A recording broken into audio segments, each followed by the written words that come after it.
Right now, I'm joined by United States Senator Tom Cotton, who had many people watching him today as he unloaded not just on the Secret Service, but on everyone involved in the attempted, I call it blackmail, of Jason Chaffetz, who is a friend of the show. He's a friend of mine. I've held a fundraiser for him. He's running for House Speaker. I'm not involved in that race, but what the Secret Service tried to do to him, Senator Cotton, is despicable.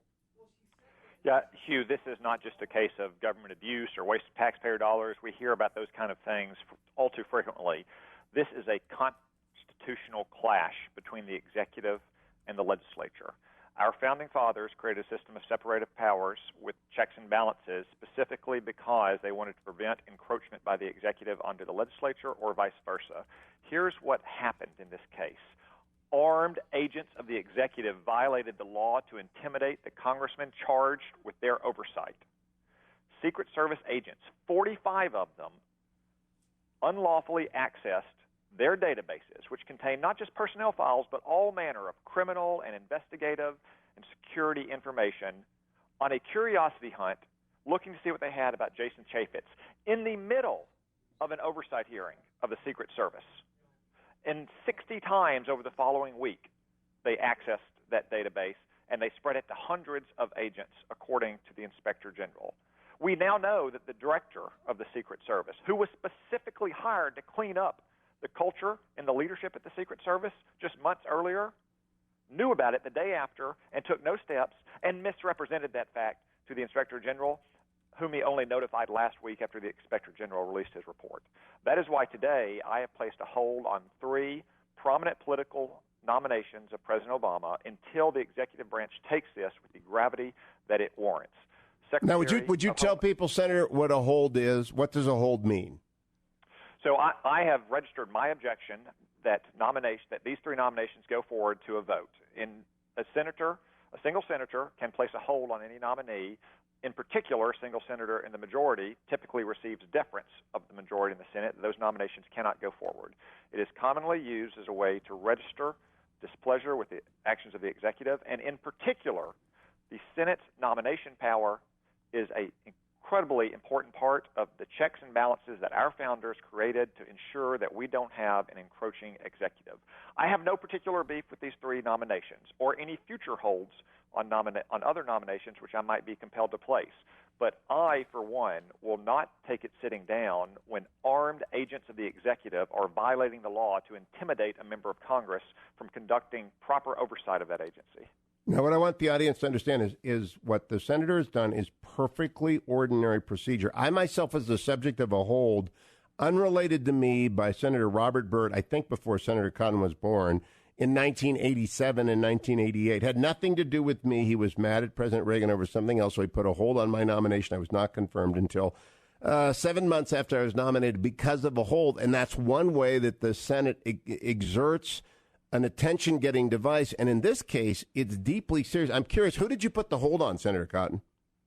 3 ambassador nominations to the Bahamas, Norway, and Sweden, all people who are strong and prominent supporters of President Obama and therefore have a direct line to the West Wing, because President Obama and Secretary of Homeland Security Jay Johnson need to treat this matter with the gravity it deserves.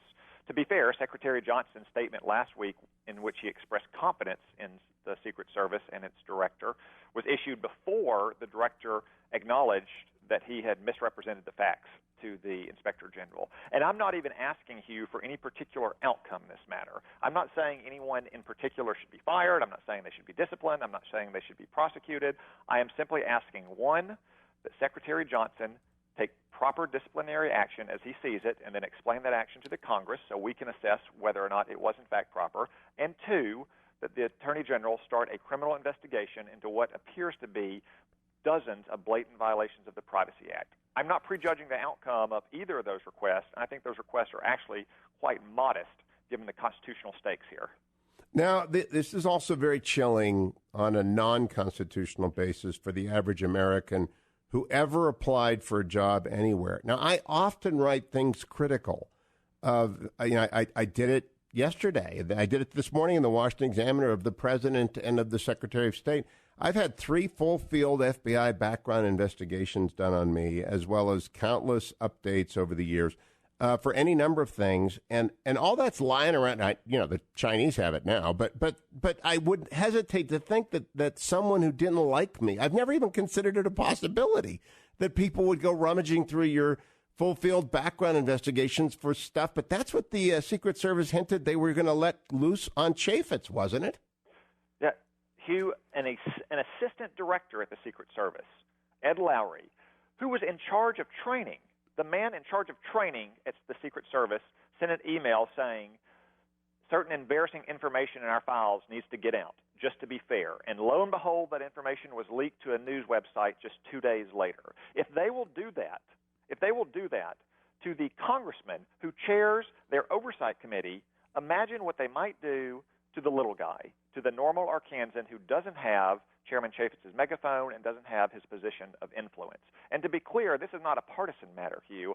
I would be equally outraged. I would be taking the exact same action and giving the exact same speech if Congressman Elijah Cummings, who is Chairman Chaffetz's Democratic counterpart, had been targeted by the Secret Service. In fact, for that matter, how do we know he wasn't? How do we know they didn't go pilfering through their databases for all the congressmen who were on that oversight committee?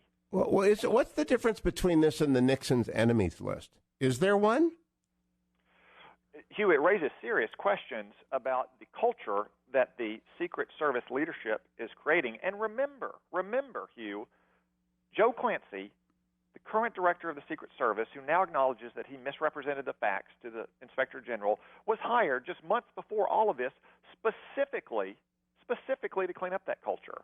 And even if he had not misrepresented the facts to the Inspector General, he learned of the rumor about Chairman Chaffetz's job application to the Secret Service a day after that hearing with Chairman Chaffetz.